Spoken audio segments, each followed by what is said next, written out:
Welcome to the Tobago Updates live broadcast of General Elections 2025. As you are aware, it's Elections Day right here in Trinidad and Tobago, and we are bringing to you the updates as things roll out here on the island of Tobago. It is just about 2:46 p.m. and we're having conversations. Biana and I are here in studio this afternoon, having conversations about what is happening on the ground. Biana, based on your interactions with outdoors, seeing what is happening on the outside, what is your take on the electorate today in terms of coming out in their numbers? Well, when I went to vote, that would have been like a little after lunchtime. I was talking to one of the agents at the school where I voted, and she was saying that she found it a bit slow still, but persons are coming out, not as they would have expected it to be, but it's a bit slow still. And I'm thinking that the elections we have this year is a very, very interesting election. I mean, we have in the Tobago aspect, we have 9 candidates in the west, and I think 7 in the east. Yes. And you are thinking that there will be more, the electorate will come out even more to show, to ensure that they vote. And I'm thinking, based on what I'm seeing and hearing, it is a little bit slow on the ground. But usually, traditionally, you will see that there will be a surge in the morning, the 6 o'clock at the open of the polls. Yes. And then closer to the close of polls, you will see more persons. So we have to kind of wait around to see what's going to be happening around that 4:30, 5 o'clock hour up to 6 o'clock to see how many persons are going to be coming in this morning. I know some of the candidates have already voted. They have already voted at their respective polling stations. Yes. And, for the most part, I think it's a calm day here on the island of Tobago. I don't know what's happening in Trinidad, but I know over here so far, things have been, seems to be kind of calm. Yes. In terms of this, what are you kind of looking out for the outcome of this election? I mean, as I mentioned before, with all the political parties and the candidates who threw their hat in the ring, what are some of the things you're thinking might happen or could happen in this election? Well, before I tell you what I think may happen or could happen, I would just like to share that, I was very fascinated to actually fold that ballot paper. Yes. Those 9 names you saw in there. And then I was like, my God, how am I supposed to fold it? So the clerk said, in front of me, you could kind of pre-start to fold it. And when you get to the box to put in your stamp, your X by it, you will already have, pre-folded it. But, that ballot box, it was so amazing to see all 9 candidates. I know, and I had the exact feeling when I went as well. I mean, for the first time for me, because normally you would see like either 3 or 4 names at the most, I think. Yes. But 9. And I thought to myself, wow, I've never seen a ballot paper this long before. Yes. And, that's what makes it an interesting election. And that's what I'm thinking, that, more persons would have come out by now. Yeah. But, I mean, we going by what we see. You see a lot of social media posts. And what I think about this election, a lot of people have the different experiences with the past couple of years. Yes. They have their different expectations. And of course, they have their alliances. So you're trying to figure out who is going where. Are people going to come out and vote? Because that is some of the things you're hearing on the ground as well. People are saying that they might not vote in this election, but this is an election where you have to come out and vote. Yes. And let me just put that in there now, for those of you who are on the live this afternoon, this is, you need to go out and vote, because at the end of the day, we have a lot to say. Yes. Based on who is selected for our governance. And this is your opportunity. Even if whoever you selected did not win, at least you made an effort contributing to the outcome. So I think, we should get up and get out there and go and vote. This is your right. This is your civic duty. And, I want to implore you all to go out and do it. I've already voted. You might not be seeing red ink on my finger because I voted as a special elector because I know the duties today would be heavy. Yes. But you need to go out and vote. Viana, what you want to tell our viewers this afternoon in terms of ensuring they participate in this process? Well, we're going back to your question firstly. For the process of voting, please go out. As you would have mentioned before, this is where your vote will have a say. Even if it is that your candidate or your choice, probably didn't make it, but at least you made an attempt. Yeah? That's right. That's right. You have to go there and make that effort to vote. But I think, Diana, you might have a little bit of news for us this afternoon. So viewers, stay tuned as Diana brings to you our news updates to this moment. All right, viewers, here is your news update. Citizens have turned out to to fulfill their civic responsibility for the 2025 general elections. The voting process in Tobago at several polling stations as of news time was reported to be slow but steady. Meanwhile, several candidates both in the east and west have already casted their votes. PNM candidate for Tobago East, Ayanna Webster Roy, reported that her voting process went smoothly with no challenges. She expressed joy for the first time that her daughter was also able to participate in the election process, although at a different polling division. TPP West candidate Joel Sampson also described his voting process as smooth, easy, and hassle-free. Up next, the Tobago People's Party Tobago West candidate Joel Sampson's election agent, Sertica Williams, reported problems at polling stations from 6 a.m. Williams indicated that sub-agents were being denied entry by presiding officers who, according to Williams, incorrectly demanded a letter of appointment. Williams clarified that Form 49 is required for polling agents, not sub-agents, who are appointed by letter to the returning office at least 5 days before the polls. Williams noted that presiding officers were seemingly not informed of these appointments, leading to the wrongful exclusion of TPP sub-agents from several polling stations. And finally, despite the Elections and Boundaries Commission indicating its readiness for Trinidad and Tobago's parliamentary elections today through extensive voter education campaigns and inspections for accessibility and safety, the Patriotic Front Tobago West candidate Arita Clark observed that several polling stations are without wheelchairs. However, Tobago Updates understand that this issue had no negative impact on the voting process. In the meantime, polling stations close at 6 p.m. and according to the EBC, you don't need an ID or a polling card to vote, although having them makes the voting process easier. All right, Biana, a couple of things there I wanted, as you were reading the news, and I remembered I saw an interview with the candidate for PNM for Tobago East, and she was talking about the fact that it's her daughter's first opportunity to vote for her, and she was speaking with such pride that her daughter is actually coming out, and her daughter herself, was so excited to cast that vote. And so, of course, I know it's an emotional moment for them, and so, I'm happy to hear that they had that opportunity as well. In terms of the voting process, reporting some hiccups there where the EBC is concerned. I hope that the reports were sent in, because if we just talk about what happened without sending in the reports through the correct channels, then we're not sure that anything would happen. So I'm hoping that the persons who encountered issues, they went through the channels and ensure that they reported to the respective EBC officials to ensure that these matters could be attended to. In terms of our wheelchairs being at polling stations, I've never heard of that facility being made available. I know usually if somebody's in a wheelchair, they'll come in their wheelchair. I don't know, but those issues can be, looked into and addressed as necessary. As I said, I hope the report went into the right channels. We really do want a smooth sailing here on the island of Tobago. It usually is that way. For the most part, for all the years that I've been around elections, I know that especially general elections, people kind of abide by the laws, they abide by the regulations.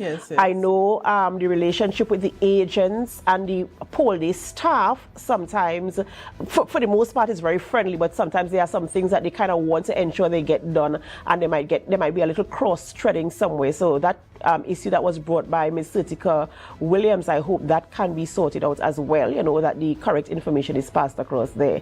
But, Adana, I want to ask you a question. It may not spell out your age, but in terms of voting for the first time, how was that for you? I'm trying to remember my first time voting. I think I went with my parents and people from the community. And the experience to me, I felt as if I was grown up. I'm a big girl now. So here I am with my poll card in my hand, and I'm going to vote, the kind of nostalgic kind of feeling, thinking about it now. The area that I am from back then, when we used to vote, that area was a specific a specific alliance. They're voting for a specific party. And once you're from there, that's who you're voting for. And that's what it was for me back then. But now that I am, a little more grown up and I can make my own assessments, you kind of look at what's happening socially, economically, I can make my own assessments. And now it's kind of a little bit different for me now. But that first time, I felt like I'm a big girl now. And you come to me, you talk to me straight up. I know that we are, bringing coverage about Tobago, but I was, perusing the social media, and I saw the political leader for the Patriotic Front, Michaela Pandey, and her mom, when they went to vote, it was a bit, emotional for them because, her father is not wrong at this point in time to, to cheer on in terms of having her own political party and stuff. That was a bit, touching for me as well. Yeah, an election time, especially for the first time candidates, having that support system around them, that community around them to cheer them on, to root for them is very, very important for them at this point in time. Yes. Imagine taking a stand for something you believe in and just having that community around you. It gives you the confidence, whether you win or you don't win, it gives you that measure of confidence and security that, hey, here's what I'm doing the right thing, and, I really hope that all of them get to have that experience. In spite of that situation you just mentioned, I understand that it will be a little bit emotional, carrying out that legacy that her father started, and now he's not there, but I hope she takes comfort in the fact that he would be proud of her at this point in time. And the mom did say that too as well. That's right.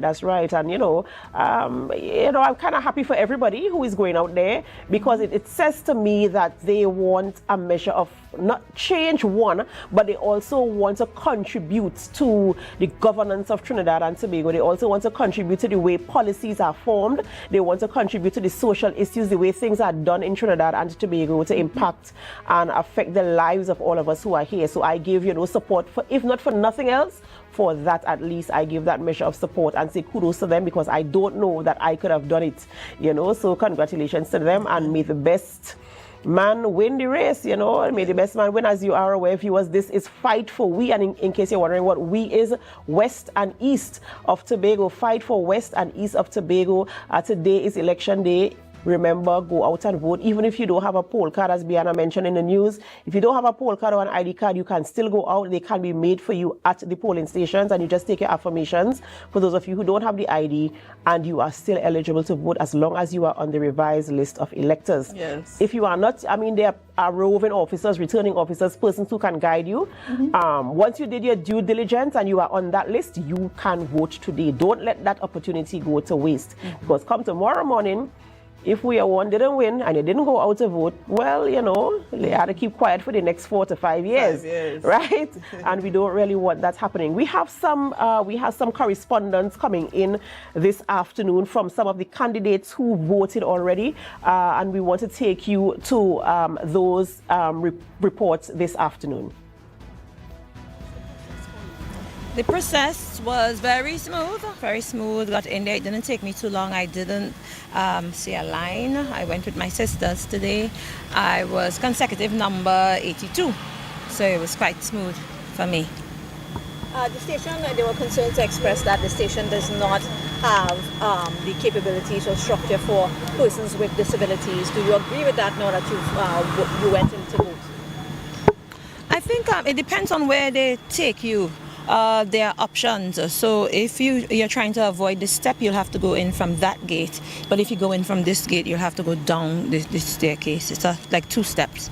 What one of the candidates mentioned, it was an issue of wheelchairs, no wheelchairs being available. So she hoped, or she thought that there would have been wheelchairs at the polling station. Well, this is my 3rd time running, and it's usually a part of our strategy to get wheelchairs. So I've never encountered a situation where we're depending on the polling station for the wheelchairs. The practice has always been, based on my knowledge and my experience, to get wheelchairs in your camp. What are your plans for the rest of the day? Well, I want to visit some other polling stations and just try to keep calm. Yeah. Have you heard of any challenges, issues that your agents, your officers have been facing at polling stations? station? No, I think everything has been quite smooth. This is nothing new for us, so we made the necessary preparation. I have a very new polling agent. He's very young, but he took his time, he studied, and he had been in constant communication with his RO. So at the end of the day, I think that all will be well.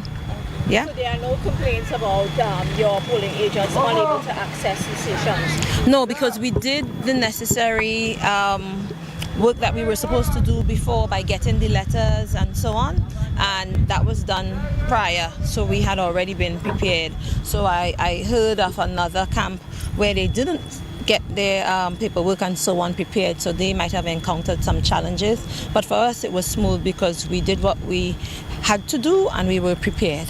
One elector told us this morning that they are accustomed voting here, but they were then now told that they have to vote in Patience Hill or next polling station then.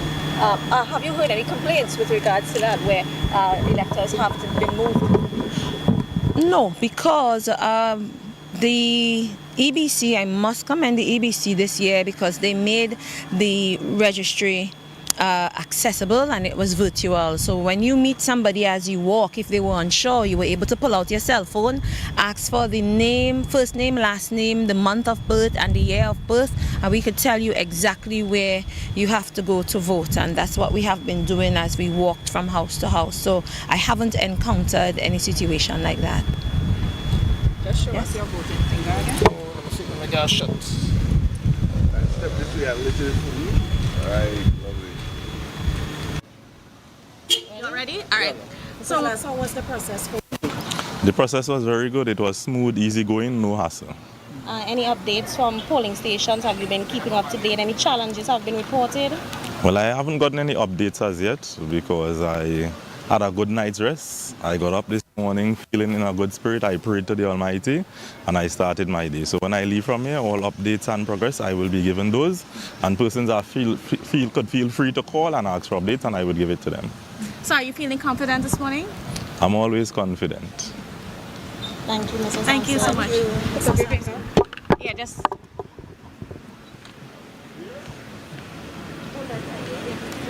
Right. I need a photo too.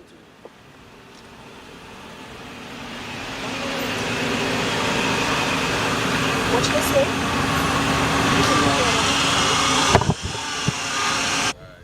So, Ms. Arisa, tell us how was the voting process this morning? It was very smooth. I got in there around 9 a.m. and I was consecutive number 92. So the process was quite smooth this morning. And how What are are you your feeling now? plans to do for the rest of the day? Well, I'm going to take a rest. I've been up since 4 o'clock. So I'm going to take a little nap until about 2, 3 o'clock and then follow throughout the day, liaise with my polling agent and my sub-agent and see how it goes during the day. Have you heard? Nervous in any way? No, I often say it feels like an ordinary exam. What you put in is what you get back out. And did you notice any challenges with the voting Yeah, process? well, for me, I'm a little concerned with persons with disabilities because I'm realizing that most of the divisions don't have any wheelchairs, and that's one of my major concerns because if you're looking to have a higher voter turnout and persons with disabilities can't access the building properly, then that's a serious challenge. Yeah? Any other challenges?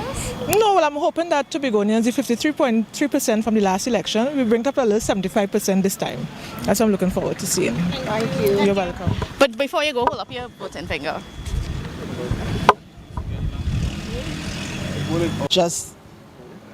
All right, go ahead. I've just finished the process. It was a relatively easy, straightforward, and quick process. So I have dipped my fingers. And how are you feeling? I'm feeling good. I'm feeling very, very good. I would like to say that any victory that occurs out of this, I personally attribute it to God. This is your mom? This is my mom. Yes, this is my mom. She also dipped her finger. You can show your finger all the way up. Yes, so she came to show her support. Thank you, Mr. All right, Great. Okay. What's her name? Are you good? No, we need to go in the sun. I need to go in the sun. Better? It is a photo shoot. All right. Chris, you good there? Derek, we okay? Yeah. Come on, Chris. Just watch over your shoulder, Adventure. All right. Good? All right, so Tell us how was the process for you? Good, smooth. I think as usual. I think we saw the CARICOM observers here, interacting with the polling staff, but the process was fairly smooth. And as always, kudos for the democratic process in our country. And you voted early. Oh yes.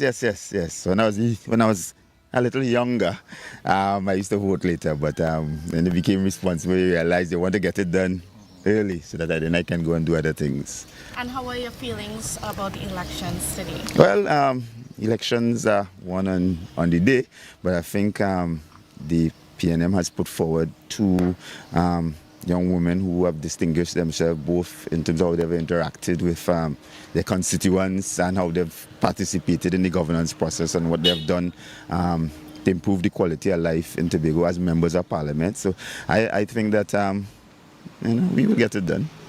All right, great, cool. Thank you. Huey Cadet, Huey Cadet, yes. Assemblyman.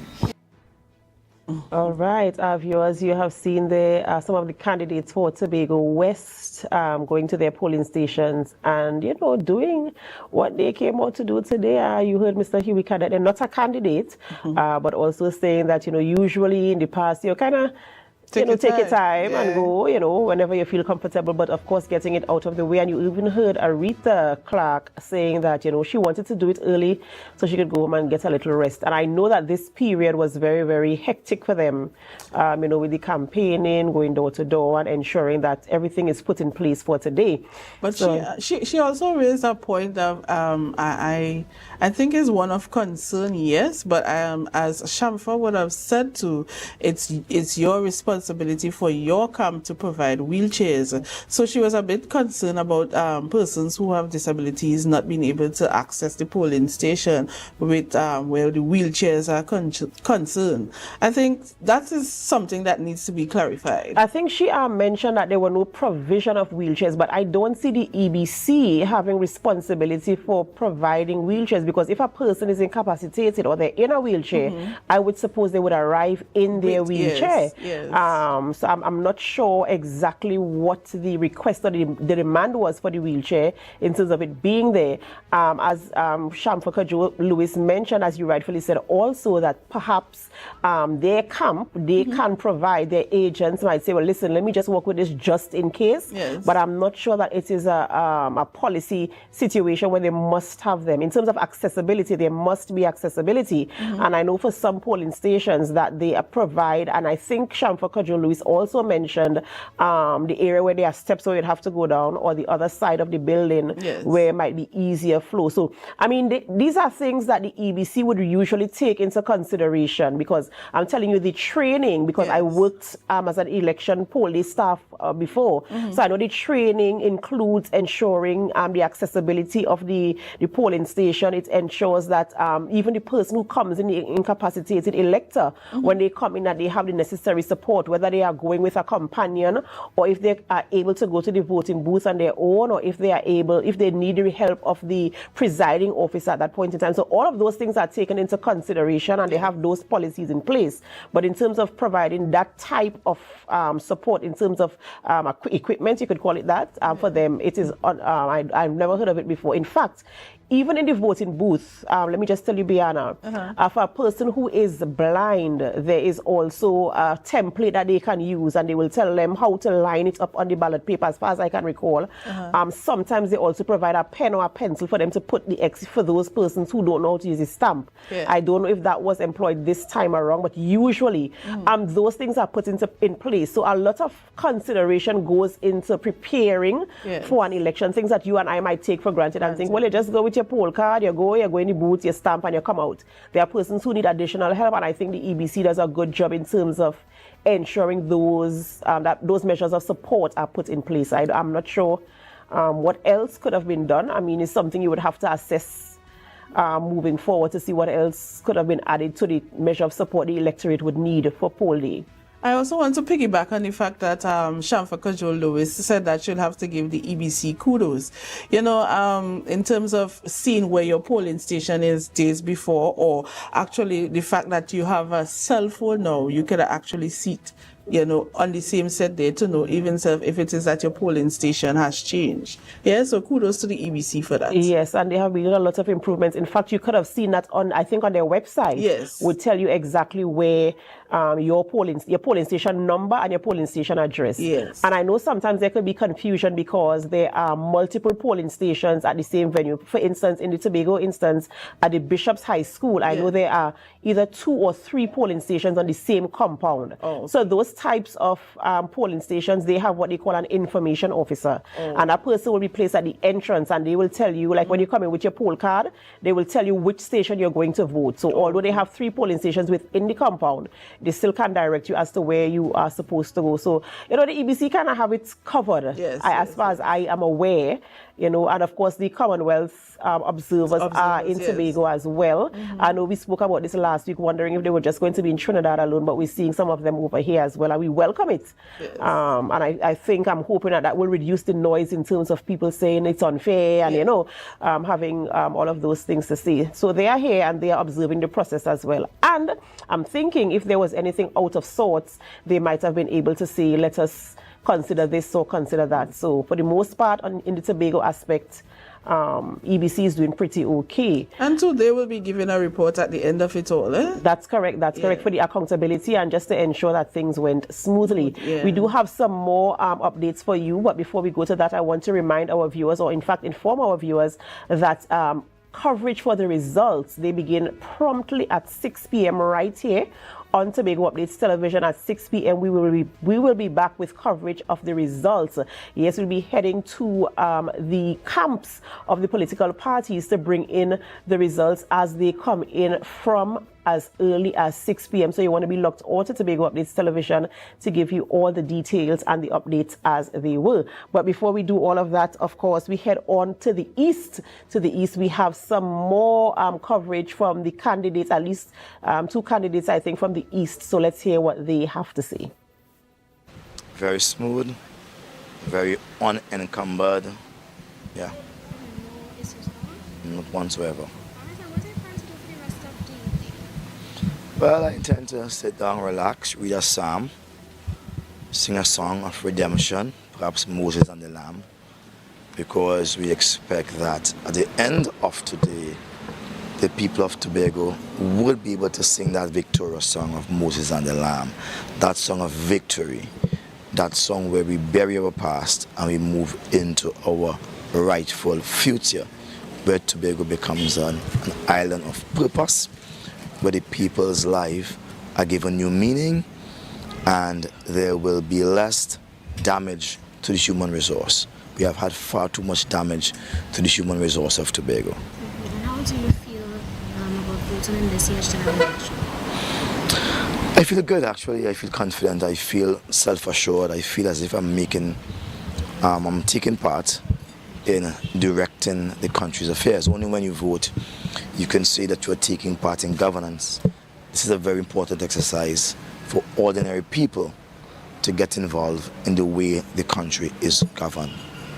So it was very smooth. Of course, I voted in Belgarden at the Belgarden Multi-Purpose Center. That's my station. But I just came to Roxborough to actually drop someone to vote. But when I voted, it was very smooth. When that person voted, it was very smooth. There were a couple issues with like a consecutive number issue, but that was quickly resolved within the polling station. So I don't think we have any challenge at this point. Thanks.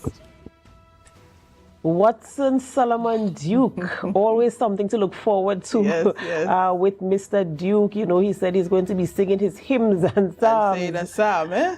Watson Duke. But of course, he made a very salient point there when he said, when you participate in voting, then you are contributing to the governance. And this is the same thing we've been saying. You have to go out and vote so that you can contribute and participate in the governance of Trinidad and Tobago. It is very, very important.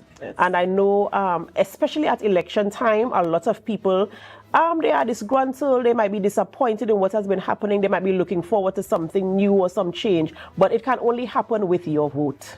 It can only happen with your vote. And Biana, if I remember correctly, the electorate this year is at least 20,000 more than it was in the last general election. Yes. So I'm hoping that I'm wondering, out of that 20,000 more, how much are first-time voters? That's the next thing, yeah, you know, and I really do hope, especially the younger ones, I really hope they go out and vote as well. You know, that feeling I had when I was, you know, young and, you know, I felt like, yeah, I'm grown now. I hope they are not just, back then, I was ignorant to what the process really is. I just felt like I'm a grown up. But I feel now the conversation is more widespread and a lot of younger people are getting involved in the conversation. So they understand the importance of ensuring that they go out and vote. And I do hope that, you know, the 20,000 of them plus the ones that were there before will go out. At least, if you could get at least 70% are pushing. I think I heard somebody say 65%. I can't remember which candidates. Was it Aretha Clark? I think she said 65% of the voters she's thinking might come out. Yes. Someone of them said. I think it's Aretha that gave that percentage. Yeah, I want to push it a little to about 70%. You know, I feel if we get 70% of the electorate out there, that we should be doing good. And I hope for the Tobago instance as well, that the 70% is represented here as well. We need to get up and go out and vote. Biana, what are the people on the ground saying in terms of the persons you have interacted with? Are they going out to vote? What is the feeling like?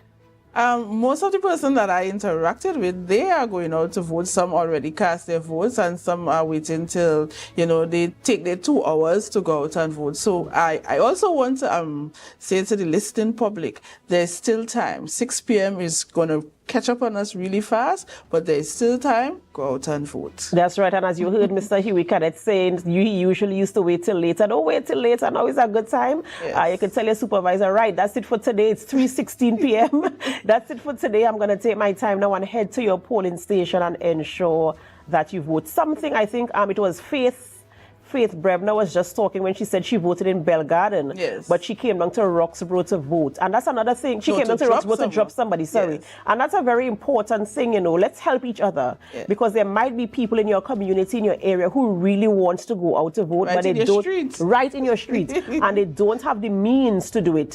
So if you are able to, you know, you could make a little 2 trips to the polling station to ensure that you help somebody out because you want to get as many numbers as possible. And remember, even if the person you are supporting does not win, we still all have to participate in the process today because, I mean, this is our civic duty and we have to do it. We just have to do it. And, you know, as I said that, Biana, whatever the outcome is tomorrow, where we have to reside. Right here. We have to reside right there. I have to come to work and face you. You have to come to work and face me. So we still have to continue living. So let us be good today. I know, not just living there, living in harmony. That's right. And I know leading up, even on the campaign trail, you were hearing, you know, bickering between and among the different political parties. But let us put that aside. Which was expected. Let us remain respectful, though, you know, even after the thing happens. Even tonight, some might be jumping up and some might be crying. But whatever happens, let us remain respectful of each other. Let us remember we have to coexist again. We might be working in an accounts department in work, and some people, you know, you still have to work with your colleagues. So let us keep it clean. Let us keep it good.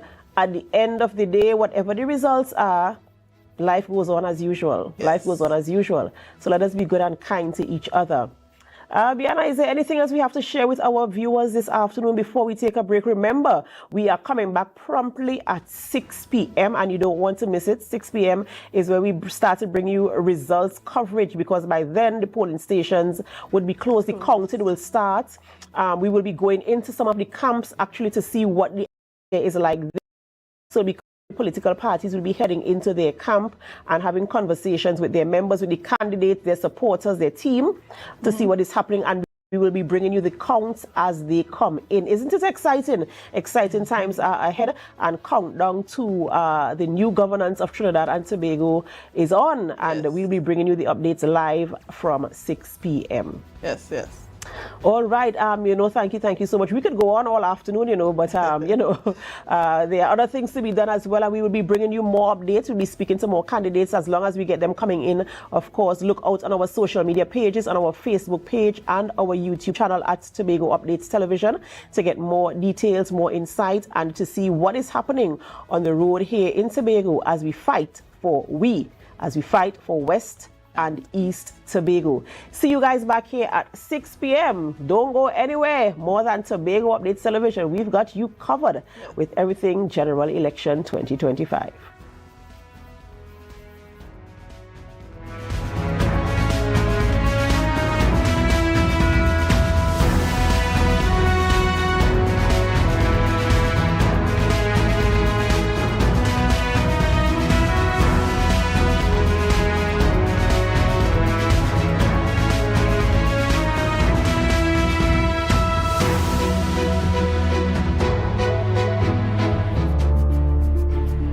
We now return to your regularly scheduled program.